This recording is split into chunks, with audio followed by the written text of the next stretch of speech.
નમસ્કાર, સ્વાગત છે આપનું મંતવ્ય લાઈવમાં સમાચારોની સાથે હું છું જિજ્ઞાસા। મહત્વના સમાચાર પર નજર કરીશું। અમદાવાદમાં ભગવાન જગન્નાથની રથયાત્રાને લઈને એક મોટા સમાચાર। રથયાત્રા યોજવી કે ન યોજવી તેના પર જે અસમંજસ ચાલી રહી હતી તેના પર ગુજરાત હાઈકોર્ટે પૂર્ણ વિરામ મૂકી 143મી રથયાત્રા કાઢવા પર રોક લગાવી દીધી છે। ગુજરાત હાઈકોર્ટમાં રથયાત્રા ન યોજવા માટે દાખલ થયેલી અરજી પર નિર્ણય બાદ જ સરકાર પોતાનું સ્ટેન્ડ ક્લિયર કર્યું છે તેવું સરકાર દ્વારા જણાવવામાં આવ્યું છે। રથયાત્રાના આયોજનના નિર્ણય પહેલા ગૃહ રાજ્યમંત્રીની સૂચક બેઠક પણ યોજાઈ હતી। આ અગાઉ ગૃહ રાજ્યમંત્રીએ હાઈકોર્ટમાં દાખલ થયેલી પીઆઈએલ અને સુપ્રીમ કોર્ટમાં પુરીની રથયાત્રા પર રોક બાબતે ગાઈડલાઈનને ધ્યાને રાખી રાહ જોવા માટે કહ્યું હતું। હાઈકોર્ટમાં થયેલી પીઆઈએલ પર શુક્રવારે સુનાવણી થઈ, જે મુજબ જ અમદાવાદની રથયાત્રા પર ગુજરાત હાઈકોર્ટે રોક લગાવી છે।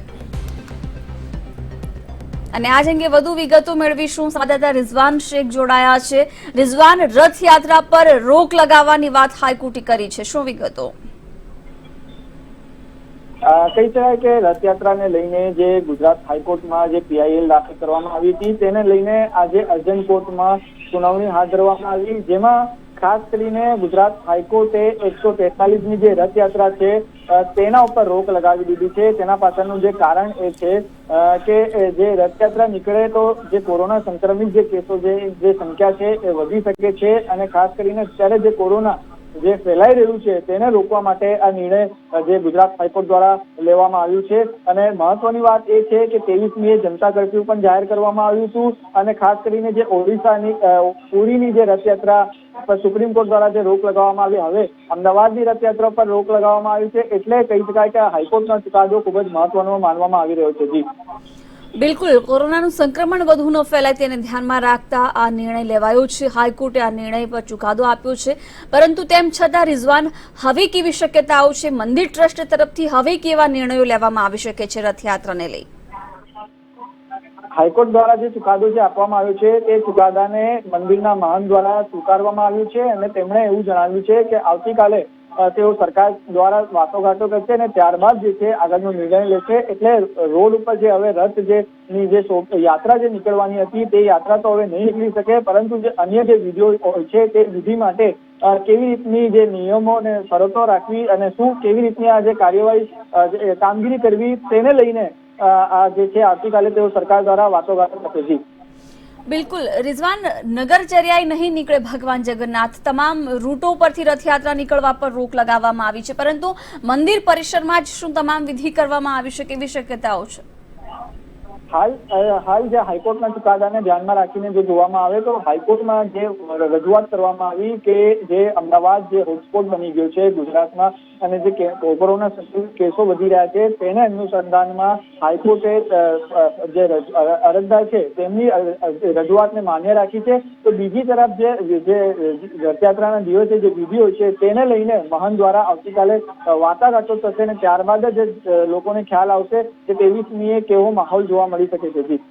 બિલકુલ, આભાર રિઝવાન સમગ્ર માહિતી આપવા બદલ।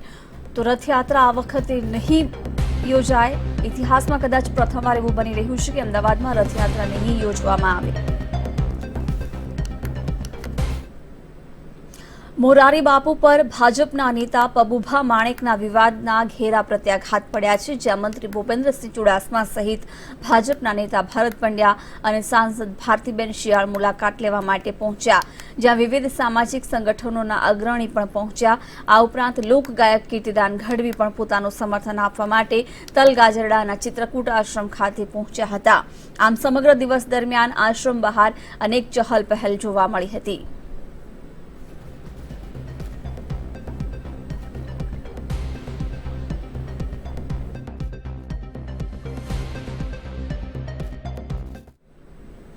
તો પબુભાઈ મોરારી બાપુ પર કરેલા હુમલાના પ્રયાસને પગલે હવે વિવાદનો અંત લાવવા સરકાર મેદાને આવી છે। ભરત પંડ્યાએ કહ્યું છે કે અમે મોરારી બાપુ સાથે છીએ।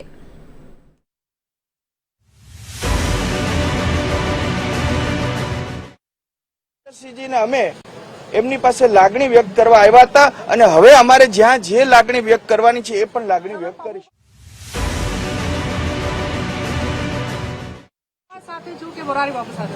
પૂજ્ય મોરારી બાપુ સાથે પૂજ્ય મોરારી બાપુ સાથે।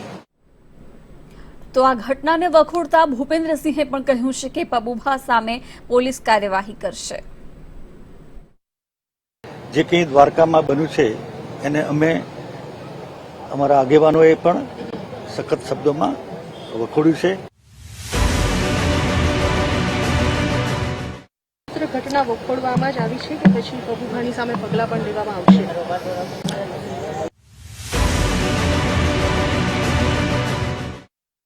એ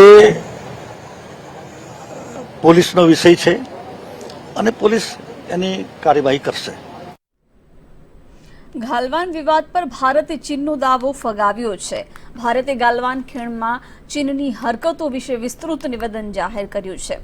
વિદેશ મંત્રાલયે ગાલવાન ખીણ પર ચીનના દાવાને ફગાવતા કહ્યું છે કે ચીન વાસ્તવિક નિયંત્રણ રેખા વિશે ચોળી મચડીને દાવા કરી રહ્યું છે, જે ભારતને ક્યારેય મંજૂર નથી. ભારતનું કહેવું છે કે મે 2020થી ચીનની સેનાએ એ વિસ્તારમાં ભારતીય સેનાની સામાન્ય અને પરંપરાગત પેટ્રોલિંગમાં અડચણ નાખી હતી. મેના મધ્યમાં ચીની પક્ષે એલએસીના અતિક્રમણનો પ્રયત્ન કર્યો ત્યારે તેને ભારત તરફથી જડબાતોડ જવાબ મળ્યો. ઉલ્લેખનીય છે કે ગલવાન ખીણની ઘટનાઓ વિશે ચીની વિદેશ મંત્રાલયના પ્રવક્તાએ કાલે એક વિસ્તૃત નિવેદન જાહેર કર્યું હતું. તેમનું કહેવું હતું કે ગાલવાન ખીણ ચીનનો ભાગ છે અને ભારત ત્યાં જબરજસ્તી રોડ બનાવી રહ્યું છે. ચીને 15 જૂનની ઘટના માટે ભારતને જ જવાબદાર ઠેરવ્યું છે. આના પર પ્રતિક્રિયા આપતા વિદેશ મંત્રાલયના પ્રવક્તા અનુરાગ શ્રીવાસ્તવે એક નિવેદનમાં કહ્યું કે ગાલવાન ખીણને લઈને ઐતિહાસિક રીતે સ્થિતિ હંમેશા સ્પષ્ટ રહી છે.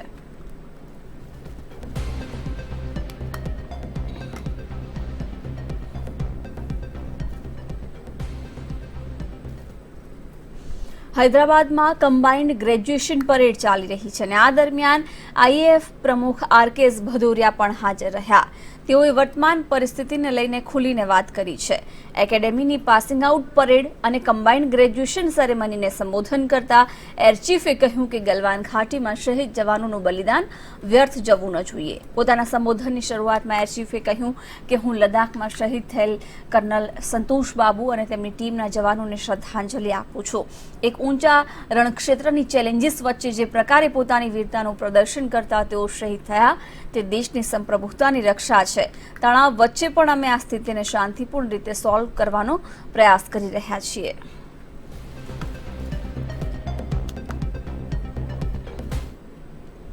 ચીને જે રીતે અક્સાઈ ચીન પર કબજો જમાવ્યો અને હવે તે પૂર્વી લદ્દાખમાં ગલવાન ખીણ પર કબજો મેળવવા માટે નિરર્થક રીતે જે પ્રયાસ કરી રહ્યું છે તે નવી વાત નથી. ભારત જ નહીં, તે લગભગ 2 ડઝન દેશોની જમીનો ઉપર કબજે કરવા માંગે છે. ચીનની સરહદ પર 14 દેશો સાથે સંકળાયેલી છે. તે ઓછામાં ઓછા 23 દેશોની જમીન અથવા સમુદ્ર સરહદ ઉપર દાવો કરે છે. લા ટ્રોબે યુનિવર્સિટીના એશિયા સિક્યુરિટી રિપોર્ટમાં આ વાતનો ખુલાસો થયો છે. ચીન અત્યાર સુધીમાં અન્ય દેશોની 41 લાખ ચોરસ કિલોમીટર જમીન પર કબજો જમાવી ચૂક્યું છે, જે હાલના ચીનના 43% જેટલો ભાગ છે. એટલે કે તેની વિસ્તારવાદી નીતિને કારણે ડ્રેગન છેલ્લા 6-7 દાયકામાં તેનું કદ લગભગ બમણું કરી ચૂક્યું છે અને તેની જમીનની ભૂખ હજુ પણ સમી નથી.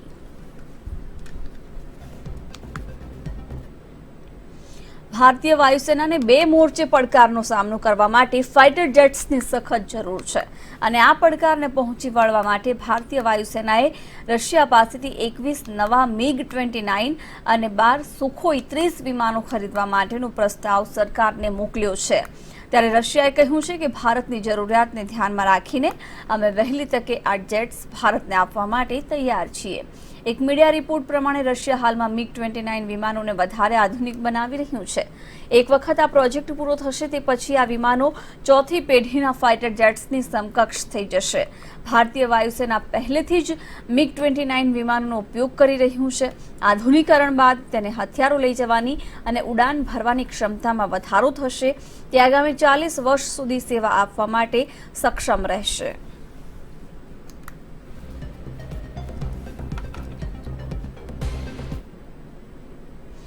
ભારત અને નેપાળની વચ્ચે નકશા વિવાદની અસર હવે બંને દેશોની વચ્ચે સેંકડો વર્ષોથી ચાલી રહેલા રોટી બેટીના સંબંધો પર પણ પડવા લાગી છે. નેપાળમાં ભારતીય મહિલાઓને રાજદ્વારી અને સામાજિક અધિકારથી દૂર રાખવાના ષડયંત્ર અંતર્ગત નેપાળ સરકાર આવો નિર્ણય લઈ રહી છે, જે બંને દેશોની વચ્ચે થયેલા મૈત્રી કરારની પણ વિરુદ્ધ છે. નેપાળ સરકારે ભારતની સાથે રાજદ્વારી અને કૂટનૈતિક સંબંધમાં તો તિરાડ લાવી જ દીધી છે, પરંતુ હવે બંને દેશો વચ્ચેના વૈવાહિક અને પારિવારિક સંબંધોને પણ ખત્મ કરવાની રણનીતિ અંતર્ગત વધુ એક પગલું આગળ વધારવાનો નિર્ણય કર્યો છે. નેપાળના નાગરિક સાથે લગ્ન કરીને ત્યાં જનારી ભારતીય મહિલાઓને હવે નેપાળની નાગરિકતા પ્રાપ્ત કરવા માટે 7 વર્ષ સુધી રાહ જોવી પડશે. આવામાં 7 વર્ષો સુધી નેપાળમાં ભારતીય વિવાહિત મહિલાઓને તમામ પ્રકારના અધિકારોથી વંચિત રહેવું પડશે. ચીન સાથે તણાવની વચ્ચે વર્તમાન સમયમાં નેપાળ ભારતના સંબંધોને પણ નજરઅંદાજ ન કરી શકાય. ચિંતાનો વિષય એ છે કે ચીનના દબાવમાં આવીને નેપાળે સદીઓ જૂના રોટી બેટીના સંબંધોને પણ નજરઅંદાજ કર્યા છે. તેમ છતાં ગોરખનાથ મંદિર અને સામાન્ય લોકોના મધુર સંબંધોથી બંને દેશોના જૂના સંબંધોમાં હૂંફ લાવી શકાય છે. આ કાર્યને પાર પાડવા માટે ઉત્તર પ્રદેશના મુખ્યમંત્રી યોગી આદિત્યનાથ હુકમનો એકો સાબિત થઈ શકે છે.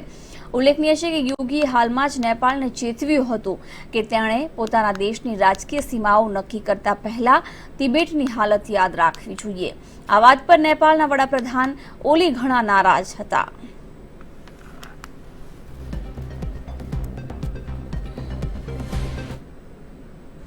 દિલ્હી અને કેન્દ્ર સરકારના લાખ પ્રયત્નો છતાં રાજધાનીમાં કોરોનાના કેસ દરરોજ નવો રેકોર્ડ બનાવી રહ્યા છે. તેને ધ્યાનમાં રાખતા દિલ્હી સરકારે હોસ્પિટલોના ડોક્ટરો અને સ્ટાફ સહિત સ્વાસ્થ્ય વિભાગના બધા જ કર્મચારીઓની રજા રદ કરી દીધી છે. આ વચ્ચે દિલ્હીમાં કોરોના દર્દીઓને 5 દિવસ સરકારી ક્વોરન્ટીનમાં રાખવાના ઉપરાજ્યપાલના નિર્ણયને દિલ્હી હાઈકોર્ટમાં પડકારવામાં આવ્યો છે. દિલ્હીમાં અનિલ બૈજલે કોરોનાના દર્દીઓને 5 દિવસ ક્વોરન્ટીન સેન્ટરમાં રાખવાના નિર્ણય પરત લીધો છે. શનિવારે તેમને જાહેરાત કરી હતી. તેમણે કહ્યું કે મેડિકલ તપાસના આધારે દર્દીઓને ક્વોરન્ટીન સેન્ટરમાં રાખવામાં આવશે. જે દર્દીઓ પાસે હોમ આઇસોલેશનની સુવિધા નહીં હોય તેમને સરકારી સેન્ટરમાં રાખવામાં આવશે. એક દિવસ પહેલા જ ઉપરાજ્યપાલે હોમ આઇસોલેશનની ગાઈડલાઈનમાં બદલાવ કરીને દરેક દર્દીઓને સરકારી ક્વોરન્ટાઇન સેન્ટરમાં રાખવાનો આદેશ જાહેર કર્યો હતો. 5 દિવસના આ ઇન્સ્ટિટ્યુશનલ ક્વોરન્ટીન વિરુદ્ધ દિલ્હી હાઈકોર્ટમાં અરજી દાખલ કરવામાં આવી. તેમાં કહેવામાં આવ્યું કે આ પ્રકારના આદેશથી દર્દીઓને બળજબરીપૂર્વક ક્વોરન્ટીન કરવામાં આવી રહ્યા છે. સરકાર જરૂરી લોકો માટે હોસ્પિટલમાં બેડ અને નર્સની ઉપલબ્ધિ કરાવી શકતી નથી.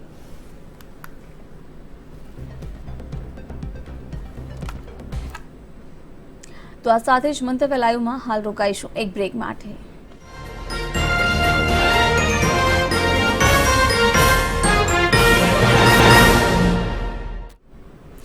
બ્રેક બાદ આપનું સ્વાગત છે. નાગરિક ઉડ્ડયન મંત્રી હરદીપસિંહ પુરીએ શનિવારના રોજ કહ્યું હતું કે વંદે ભારત મિશન અંતર્ગત 3જા અને 4થા તબક્કામાં ડોમેસ્ટિક ફ્લાઇટ કંપનીઓને 750 ફ્લાઇટના ઓપરેશનની મંજૂરી આપી દીધી છે. સરકારી વિમાન કંપની એર ઇન્ડિયાએ હાલમાં બંને તબક્કામાં 300 ફ્લાઇટ ઓપરેટ કરવાની પરવાનગી છે. ઉપરાંત વધુમાં કહ્યું કે આંતરરાષ્ટ્રીય ફ્લાઇટ શરૂ કરતા પહેલા અનેક બાબતોનું ધ્યાન રાખવું પડશે. 24 ઓગસ્ટના રોજ વિમાનના અપર અને લોઅર લિમિટ પર સ્થિતિને જોતા નિર્ણય લેવામાં આવશે. ત્યારે આ બાબતને લઈને નાગરિક ઉડ્ડયન મંત્રીએ જણાવ્યું હતું કે સમુદ્રી જહાજ અને ફ્લાઇટ દ્વારા વિદેશમાં ફસાયેલા લગભગ 2,75,000 ભારતીયોને પાછા લાવવામાં આવશે. ઘરેલું વિમાન પર તેમણે કહ્યું કે ભારત પોતાના ઓપરેશનમાં 33% સફળ થઈ ગયું છે. એક જ દિવસમાં મહત્તમ ટ્રાફિક 72,000 પેસેન્જર્સની છે.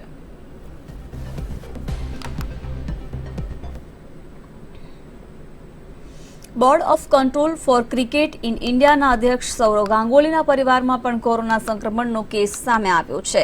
તેમના મોટા ભાઈ અને બંગાળના ક્રિકેટ એસોસિએશનના સેક્રેટરી સ્નેહાશિષ ગાંગુલીની પત્ની અને તેમના માતા પિતાનો રિપોર્ટ પોઝિટિવ આવ્યો છે. સ્નેહાશિષના મોમિનપુરના ઘરે કામ કરતા એક નોકરને પણ ચેપ લાગ્યો છે. રાજ્યના આરોગ્ય વિભાગે આ માહિતી આપી હતી.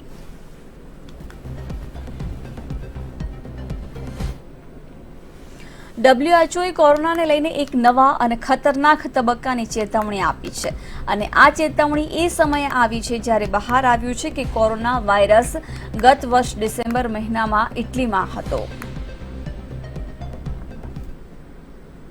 કોરોનાને લઈ WHOની ભયજનક ચેતવણી। WHOએ કહ્યું કે આપણે નવા અને ખતરનાક તબક્કામાં।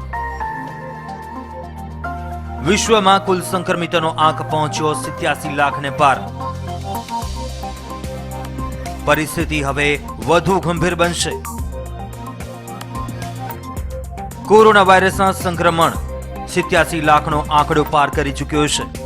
ભારતમાં પણ સંક્રમણનો આંકડો ખૂબ જ ઝડપથી વધી રહ્યો છે। છેલ્લા 24 કલાકમાં જ સંક્રમણના લગભગ દેશમાં 15,000 જેટલા મામલા જોવા મળ્યા। હવે WHOએ એકવાર ફરી ચેતવણી આપી છે કે વાયરસ વધારે ખતરનાક ફેઝમાં પહોંચી ચૂક્યો છે અને હવે પરિસ્થિતિ પહેલા કરતા પણ વધુ ગંભીર હશે।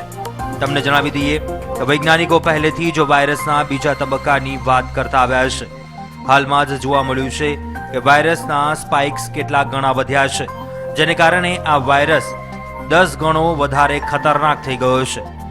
મ્યુટેશનમાંથી પસાર થઈ ખતરનાક થઈ ચૂકેલો વાયરસ હવે સરળતાથી હવે મોટી આબાદીને પ્રભાવિત કરી શકે છે। જે હવે લોકડાઉન ખતમ થતા ઘરની બહાર છે તેમને વધારે ખતરો રહેશે। વિશ્વ સ્વાસ્થ્ય સંગઠનના ડાયરેક્ટર જનરલ ટેડ્રોસ આધાનોમ ગ્રેબિયસે શુક્રવારે કહ્યું કે આપણે નવા અને ખતરનાક તબક્કામાં પહોંચી ચૂક્યા છીએ। તો જીનેવામાં વર્ચ્યુઅલ પ્રેસ વાર્તા કરતા પણ તેમણે ચેતવણી આપી કે તેનો આધાર ગુરુવારે 24 કલાકમાં આવેલા આંકડા છે। એક જ દિવસમાં 1.5 લાખથી વધારેનો આંકડો પ્રથમવાર જોવા મળ્યો હતો, જેમાં અડધાથી વધારેનો આંકડો અમેરિકાનો છે। આ સિવાય પણ એશિયા અને મિડલ ઇસ્ટથી પણ ઘણા કેસ સામે આવી રહ્યા છે। બ્યુરો રિપોર્ટ, મંતવ્ય ન્યૂઝ। કોરોના વાયરસે દુનિયાભરમાં હાહાકાર મચાવી દીધો છે, ત્યારે બાંગ્લાદેશના પૂર્વ કેપ્ટન મશરફ મુર્તજા પણ કોરોના વાયરસની ઝપેટમાં આવી ગયા છે। બાંગ્લાદેશની મીડિયા રિપોર્ટ્સમાં આ વાતનો દાવો કરવામાં આવી રહ્યો છે। રિપોર્ટ્સ પ્રમાણે પૂર્વ કેપ્ટન મુર્તજાની કોરોના રિપોર્ટ શુક્રવારે સાંજે પોઝિટિવ આવ્યો। તેઓ છેલ્લા કેટલાક સમયથી અસ્વસ્થ અનુભવી રહ્યા હતા। મુર્તજા હાલમાં પોતાના ઘરે જ આઇસોલેશનમાં છે। મુર્તજાના ભાઈએ જણાવ્યું કે મુર્તજાને 2 દિવસથી તાવ હતો અને તેમનો ટેસ્ટ કરવામાં આવ્યો, તેમનો રિપોર્ટ પોઝિટિવ આવ્યો છે।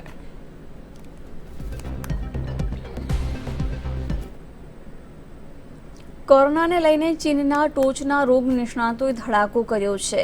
ચીનની પ્રમુખ મહામારી રોગ નિષ્ણાત લી લાન જુઆને કહ્યું હતું કે -20 ડિગ્રી સેલ્સિયસ તાપમાનમાં કોરોના વાયરસ 20 વર્ષ સુધી રહી શકે છે, જ્યારે -4 ડિગ્રી સેલ્સિયસ પર અનેક મહિના સુધી।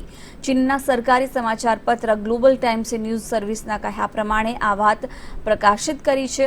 રિપોર્ટમાં જણાવવામાં આવ્યું કે લી લાન જુઆન સમજે છે કે ખાસ કરીને કોરોના વાયરસ કોલ્ડ રેઝિસ્ટન્ટ છે, પરંતુ રિપોર્ટ પ્રકાશિત થયા બાદ જ્યારે વાયરલ થયો ત્યારે લાન જુઆને ફેરવી તોડ્યું હતું। એ પણ કહેવામાં આવ્યું કે વાયરસના કોલ્ડ રેઝિસ્ટન્ટ હોવાને કારણે ચીનના સી ફૂડ માર્કેટમાં કોરોના અનેકવાર મળી આવ્યો છે।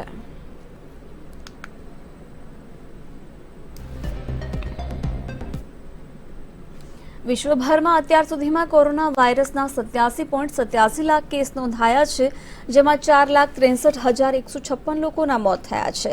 46.47 લાખ લોકોને સારવાર પછી રજા અપાઈ છે।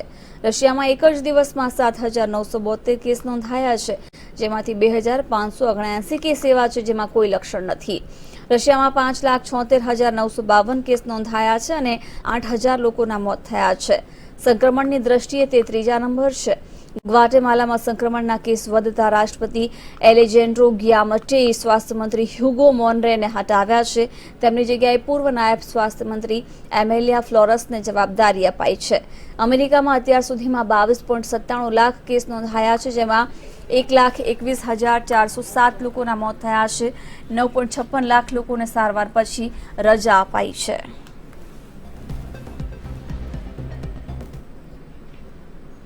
સુશાંત સિંહ આત્મહત્યા કેસમાં મુંબઈ પોલીસ તપાસ કરવામાં ઝડપ રાખી રહી છે। તપાસ માટે 3 ટીમ બનાવવામાં આવી છે। બાંદ્રા પોલીસ સુશાંતની ગર્લફ્રેન્ડ રિયાની ફરી પૂછપરછ કરવાની તૈયારી કરી રહી છે। સૂત્રો મુજબ સુશાંતની 3 કંપનીઓમાંથી 2 કંપનીઓની રિયા ડિરેક્ટર છે। એક કંપનીમાં રિયાનો ભાવિ શૌવિક ચક્રવર્તી એડિશનલ ડિરેક્ટર હતું એવું જણાવાઈ રહ્યું છે। પહેલી પૂછપરછમાં રિયાએ આર્થિક લેવડ દેવડની માહિતી આપી ન હતી। ત્રણેય કંપનીમાં સુશાંતે તેની કમાણીની મોટી રકમ ઇન્વેસ્ટ કરી હતી। કેસની તપાસ માટે બનાવેલ 3 ટીમમાંથી એક ટીમ બોલિવૂડમાં સગાવાદ પર તપાસ કરશે, બીજી સુશાંતના નજીકના પરિવારના સભ્યો અને તેની સાથે કામ કરી ચૂકેલ ઇન્ડસ્ટ્રીના લોકો સાથે વાત કરશે, ત્રીજી ટીમ આ બંનેના સપોર્ટ સાથે સુશાંતના ડિપ્રેશનમાં હોવાના કારણોની પણ તપાસ કરશે।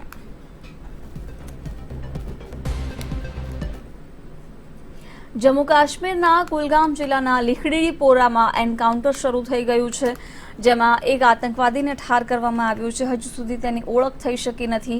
શનિવારે જમ્મુ કાશ્મીર પોલીસે આ ઘટના અંગે મોડી સાંજે જાણકારી આપી। આ પહેલા 2 દિવસમાં સુરક્ષા દળોએ 8 આતંકવાદીઓને ઢાળી દીધા, જેમાં 5 શોપિયા અને 3 અવંતીપુરા એન્કાઉન્ટરમાં માર્યા ગયા હતા। મરનારા આતંકવાદી જૈશ-એ મોહમ્મદ હતા। આ મહિનામાં 11 એન્કાઉન્ટર થઈ ચૂક્યા છે, તેમાં 35 આતંકવાદી ઠાર થયા છે। થોડા દિવસો પહેલા પાકિસ્તાનથી ઓપરેટ થતું નાર્કો ટેરર રેકેટ પણ પકડવામાં આવ્યું હતું।